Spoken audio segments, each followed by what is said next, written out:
안녕하세요, 여러분. 제 이름은 김금순이에요. 올해로 73살이 되었네요. 이 나이에 이런 이야기를 하게 될 줄은 꿈에도 몰랐습니다. 여러분은 제가 어떤 사람이라고 생각하시나요? 아마 길거리에서 흔히 볼 수 있는 평범한 할머니라고 여기실 거예요. 허리도 좀 굽고 걸음도 느리고 그저 조용히 살다 가는 그런 할머니 말이죠. 그런데 말입니다. 제 삶에는 여러분이 상상조차 못할 기막힌 반전이 숨어 있답니다. 오늘은 그 이야기를 한번 풀어볼까 해요. 그날도 여느 때와 다름없이 은행에 들렀어요. 낡은 누빔 조끼에 고무줄 바지, 그리고 해진 운동화 차림이었죠.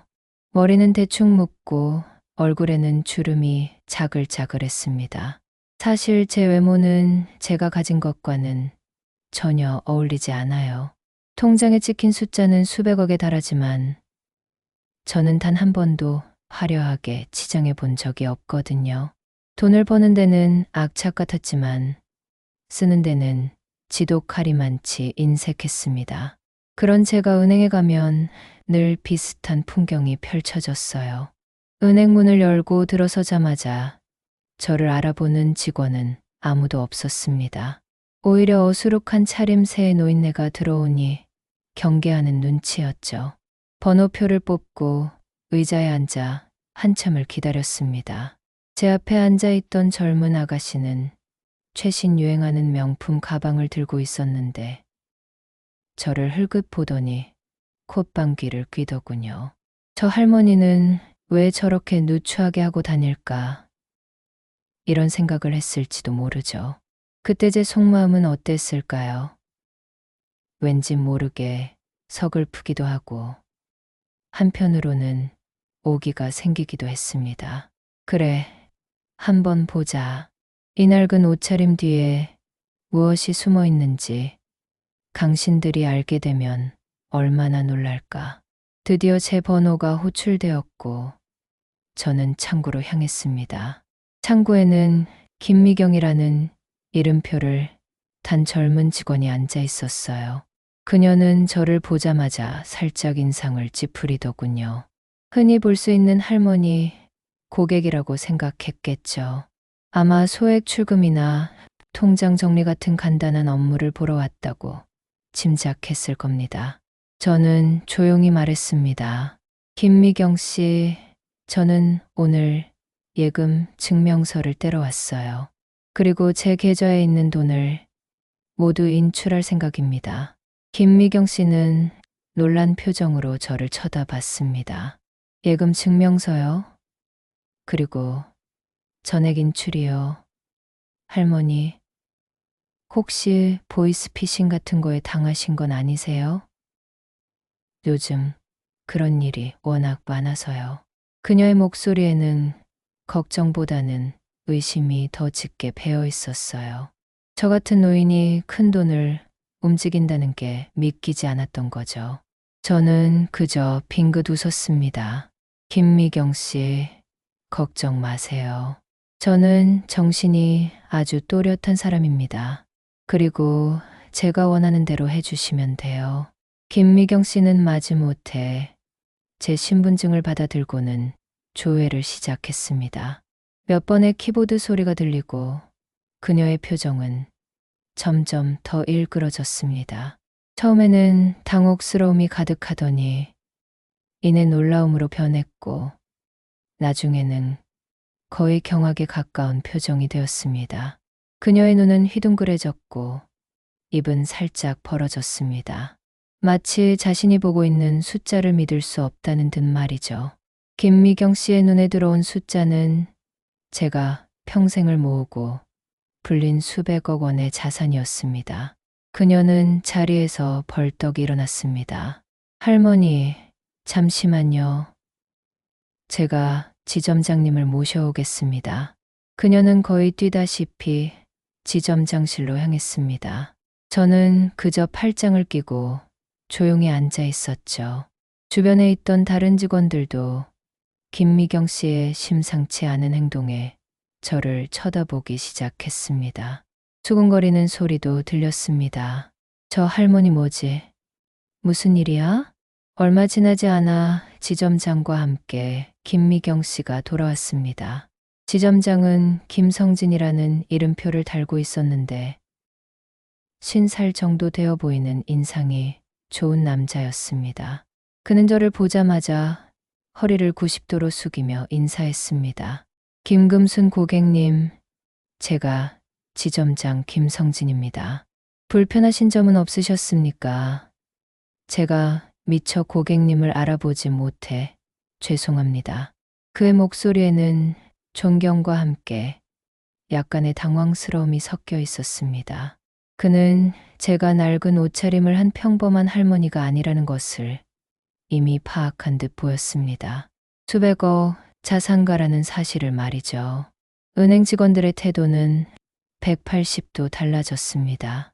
조금 전까지만 해도 저를 경계하던 눈빛은 온데간데 없고 모두 저에게 친절하게 대했습니다. 따뜻한 차를 가져다 주고 편안한 의자를 권하기도 했습니다. 김성진 지점장은 저에게 예금 증명서를 건네주며 조심스럽게 물었습니다. 고객님, 혹시 자산 관리에 대한 상담을 원하십니까? 저희 은행에 고객님께 맞는 아주 좋은 상품들이 많이 있습니다. 저는 지점장의 제안을 단호하게 거절했습니다. 지점장님, 저는 그런 거 관심 없습니다. 그저 제가 맡긴 돈을 찾으러 왔을 뿐입니다. 그리고 그 돈을 어디에 쓸지는 제 마음입니다. 김성진 지점장은 더 이상 저에게 아무 말도 하지 못했습니다. 그의 얼굴에는 아쉬움이 가득했지만 저의 단호한 태도에 더 이상 권유하지 못하는 눈치였습니다. 저는 제가 원하는 대로 돈을 인출하는 서류에 서명을 했습니다. 그 순간 은행 안의 모든 시선이 저에게 집중되는 것을 느꼈습니다. 마치 제가 어떤 대단한 일을 해내는 사람처럼 말이죠.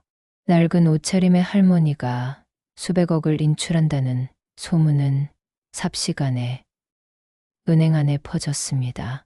여러분, 제가 왜 이렇게 많은 돈을 인출하려고 했을까요?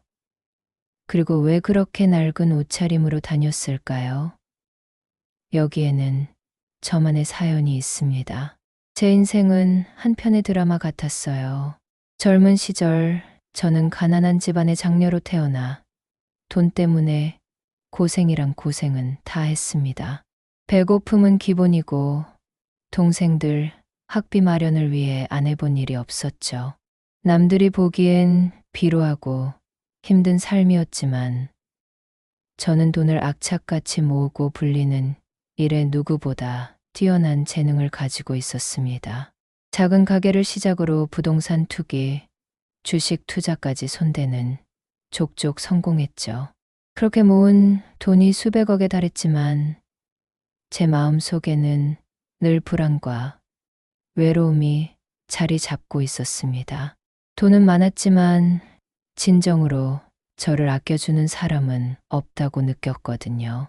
젊은 시절 결혼했지만 남편은 저의 돈만 보고 접근한 사람이었고 결국 사업 실패로 제 돈을 탕진하고 도망갔습니다. 자식도 없었고 형제들은 제가 가진 돈에만 관심을 가졌습니다. 돈이 많아질수록 제 주변에는 진심으로 저를 대하는 사람보다 돈을 노리는 사람들이 많아졌습니다. 그래서 저는 일부러 허름하게 하고 다녔어요. 제 진정한 모습을 감추기 위해서였죠. 돈 때문에 저에게 접근하는 사람들을 걸러내고 싶었습니다. 은행에서 돈을 인출한 날, 저는 집으로 돌아오지 않았습니다.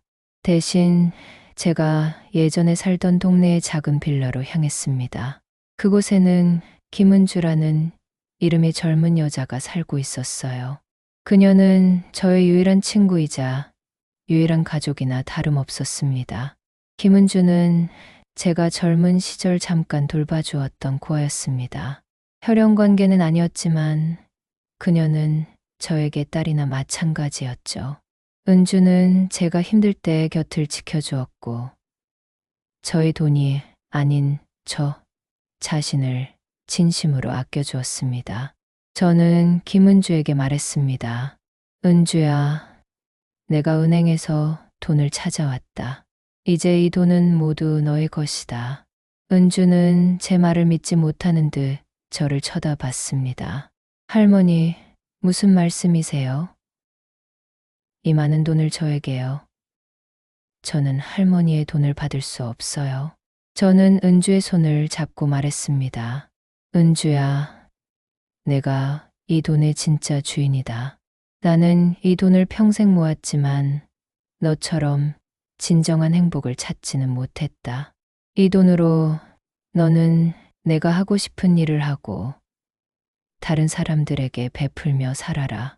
그게 내가 이 돈을 모은 진짜 이유였다. 은주는 눈물을 글썽였습니다. 할머니, 저는 돈보다 할머니가 더 좋아요. 할머니와 함께 있는 것만으로도 저는 행복해요. 저는 은주의 머리를 쓰다듬어 주었습니다. 나도 너와 함께라면 행복하단다. 하지만 이제 나는 내 남은 인생을 나만을 위해 살고 싶다.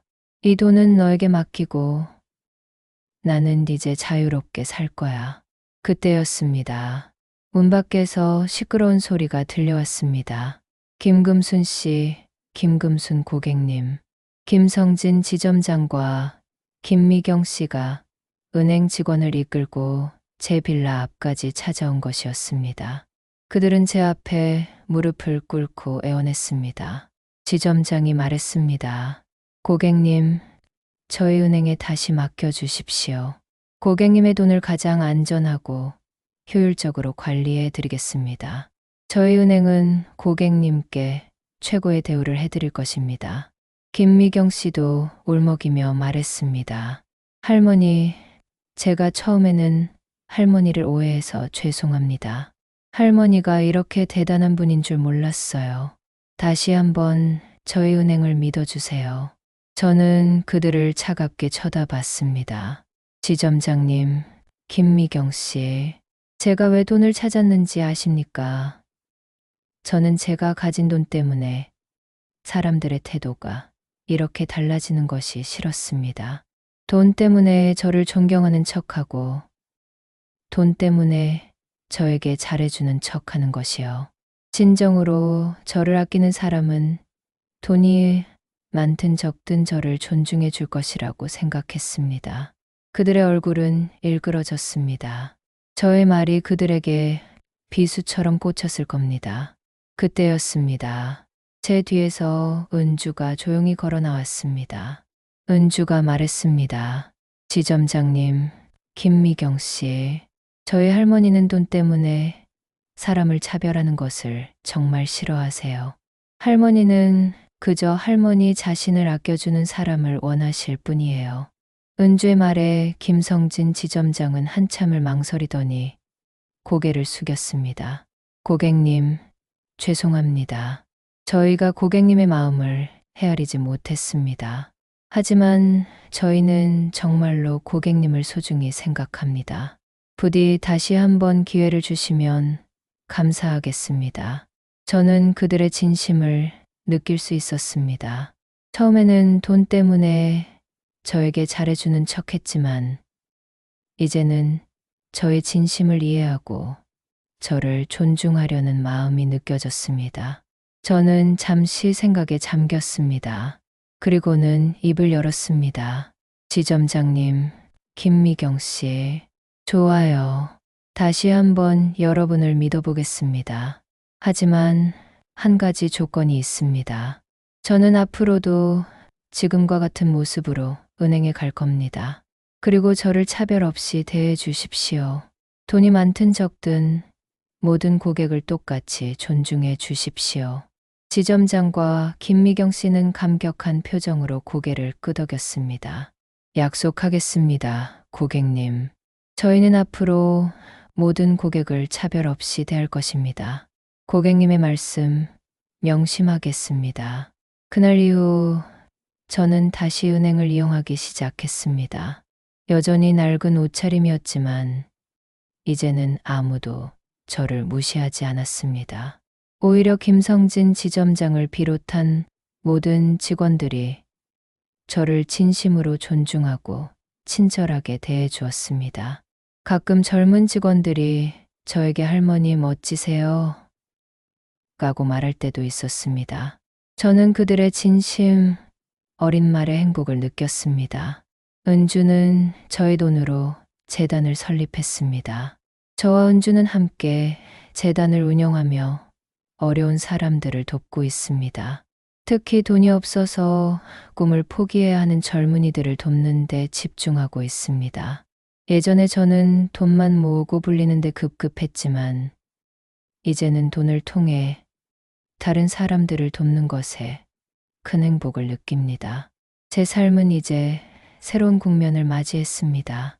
돈이 많다고 행복한 것도 아니었고, 돈이 없다고 불행한 것도 아니었습니다.